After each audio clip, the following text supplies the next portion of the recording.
Assalamualaikum warahmatullahi wabarakatuh. Pada video kali ini saya akan membahas mengenai pemasaran strategis, strategi bisnis, konsep dan perkembangan manajemen dari tugas mata kuliah pemasaran strategi oleh dosen Ibu Astri Padapi SPT MSI.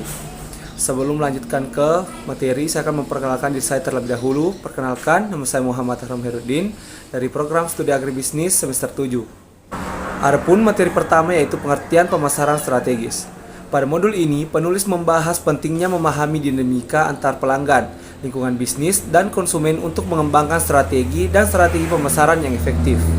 Perencanaan strategis adalah proses yang melibatkan pengembangan lingkungan bisnis yang selalu kondusif untuk menyediakan layanan pelanggan yang unggul. Proses ini harus didasarkan pada pengetahuan yang jelas tentang pasar, pelanggan, dan konsumen serta lingkungan. Nilai pelanggan adalah perbedaan antara nilai yang didasarkan suatu produk dan nilai sebenarnya yang diberikannya. Perbedaan ini sangat penting untuk menentukan kepuasan dan kepuasan pelanggan. Sifat dinamis dari perilaku pelanggan juga tercermin dalam konsep migrasi nilai pelanggan. Ini adalah proses di mana pelanggan berpindah dari produk yang dikembangkan oleh bisnis ke produk baru yang memberikan nilai pelanggan yang unggul.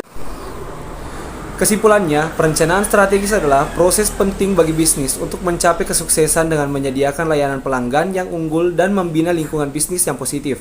Dengan memahami dinamika antar pelanggan, lingkungan bisnis, dan konsumen, perusahaan dapat mengembangkan strategi dan strategi pemasaran yang efektif yang mendorong kepuasan dan loyalitas pelanggan. Selanjutnya itu jenis-jenis strategi organisasi. Robin dan Coulter 2007 menyebutkan ada 3 jenis strategi, yaitu strategi korporasi, strategi bisnis atau anak perusahaan, dan strategi fungsional. Strategi korporasi adalah strategi organisasi yang menentukan perusahaan beroperasi, harus beroperasi, dan ingin dilakukan dalam bisnis-bisnis. Strategi bisnis atau strategi bersaing adalah strategi organisasi yang fokus pada bagaimana organisasi akan bersaing di setiap bisnis-bisnis.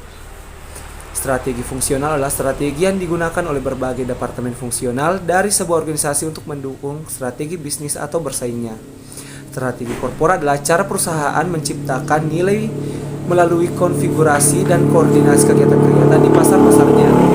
Strategi pemasaran dipandu oleh keputusan-keputusan manajemen puncak yang berhubungan secara dua arah. Yang strategi korporasi menentukan arahan strategis, alokasi sumber-sumber daya, dan hambatan-hambatan mengenai hal yang tidak boleh dilakukan.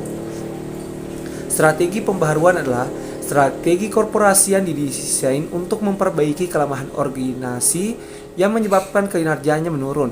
Strategi kepemimpinan biaya adalah strategi yang menjadikan efisiensi sebagai sumber keunggulan dibanding pesaing. Strategi diferensi menjadikan faktor keunikan produk sebagai sumber keunikannya. Selanjutnya, perkembangan teori-teori manajemen. Robbins dan Coulter 2007 membahas perkembangan teori-teori manajemen utama, antara lain manajemen ilmiah, teori administrasi umum, pendekatan kuantitatif, perilaku organisasi, pendekatan sistem, dan pendekatan kontingensi. Manajemen ilmiah berfokus pada penggunaan metode untuk menciptakan lingkungan kerja yang baik, sedangkan teori administrasi umum berfokus pada struktur organisasi dan struktur wewenang. Pendekatan kuantitatif menggunakan teknik kuantitatif seperti statistik, optimalisasi, model-model, dan simulasi komputer untuk meningkatkan pengembalian keputusan.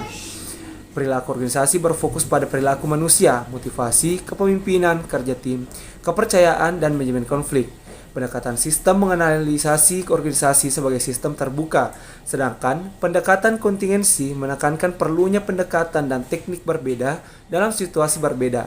Secara keseluruhan, teori-teori ini berkontribusi pada pemahaman dan pengelolaan berbagai aspek bisnis.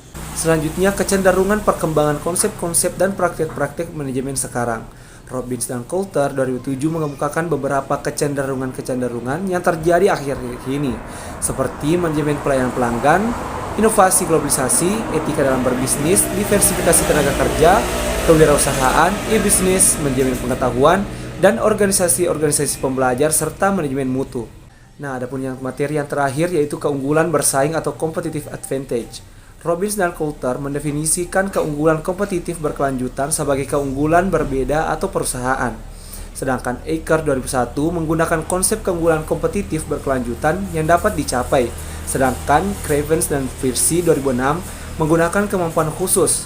Kompetensi diferensial didefinisikan sebagai keterampilan yang dikembangkan oleh suatu perusahaan atau sekelompok orang di pasar tertentu. Kapabilitas didefinisikan sebagai proses organisasi yang memungkinkan perusahaan mengordinasikan aktivitas dan menggunakan sumber daya secara efektif. Keunggulan kompetitif berkelanjutan didasarkan pada kompetensi inti, yaitu faktor-faktor yang tidak memiliki kepentingan atau potensi yang sama untuk dicapai. Kriteria utama untuk mencapai keunggulan kompetitif yang berkelanjutan mencakup nilai, kelangkaan, kemampuan untuk ditiru, kemampuan untuk tidak dapat digantikan, daya tahan, transparansi, kemampuan untuk ditransfer, dan kemampuan untuk ditiru. Kriteria ini dapat digabungkan dengan faktor lain untuk membentuk 3 konsep, yaitu nilai, hambatan duplikasi, dan kesesuaian. Nah, mungkin itu saja yang sempat saya sampaikan pada video kali ini. Semoga bermanfaat bagi kita semua. Assalamualaikum warahmatullahi wabarakatuh.